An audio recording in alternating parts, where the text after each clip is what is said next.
Sir, ಈಗ ಸಮಾವೇಶ ಮಾಡೋದಕ್ಕೂ ವರದಿಗೂ ಸಂಬಂಧ ಏನು? ಅವರು ತುಳಿತಕ್ಕೆ ಒಳಗಾದಂಥ ಕೆಲವೊಂದಿಷ್ಟು ಸಮಾವೇಶಗಳು ಆಗಬೇಕು, ಸರ್ಕಾರದ ಗಮನಕ್ಕೆ ತರಬೇಕು, ಅವರು ನ್ಯಾಯ ಒದಗಿಸ್ಕೊಡ್ಬೇಕಾದ ನ್ಯಾಯ ಕೇಳೋಂಥದ್ದು ಅವ್ರ ಧರ್ಮ. ಸಮಾವೇಶ ಮಾಡ್ತಾರೆ, ತಪ್ಪೇನಿದೆ? ಕಾಂತರಾಜು ವರದಿ ಈಗಾಗಲೇ ಮುಖ್ಯಮಂತ್ರಿಗಳು ಬಹಳ ಸ್ಪಷ್ಟವಾಗಿ ಸ್ಪಷ್ಟನೆ ಪಡಿಸಿದ್ದಾರೆ. ಕಾಂತರಾಜು ವರದಿ ತಗೊಂತೀವಿ ಅಂತ ಹೇಳಿದ್ದಾರೆ. ಇನ್ನೂ ಟೈಮ್ ಇದೆ ಅವರಿಗೆ, ಜನವರಿ 31ರವರೆಗೂ ಇದೆ. ಅದರೊಳಗೆ ಕೊಡ್ತಾರಂತ ವಿಶ್ವಾಸದಿಂದ ಅವ್ರು ಕೊಟ್ಟರೆ ತಗೊಂತೀವಿ.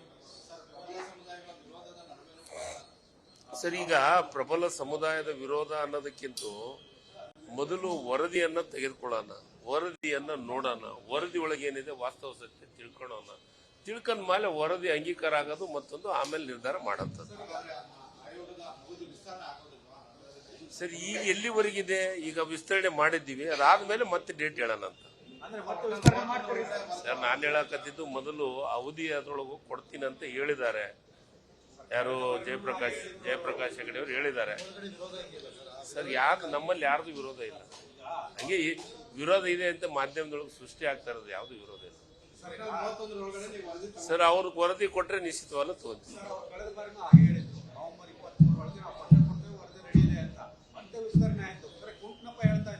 ಇಲ್ಲ ಸರ್ಕಾರ ಕುಂಟನೆ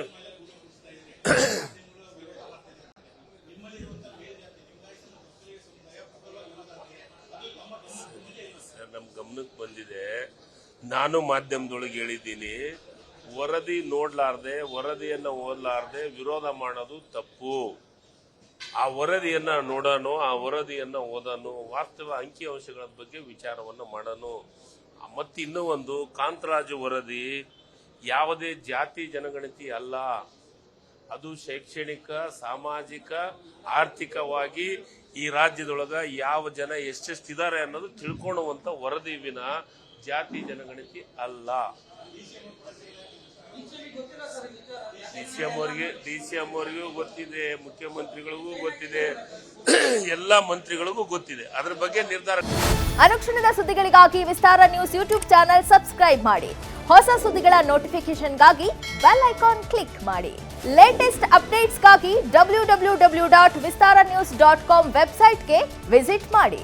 ಅಂಗೈಯಲ್ಲೇ ಜಗತ್ತಿನ ಸುದ್ದಿ ತಿಳಿಯಲು ವಿಸ್ತಾರ ನ್ಯೂಸ್ ಕನ್ನಡ ಆಪ್ ಡೌನ್ಲೋಡ್ ಮಾಡಿ.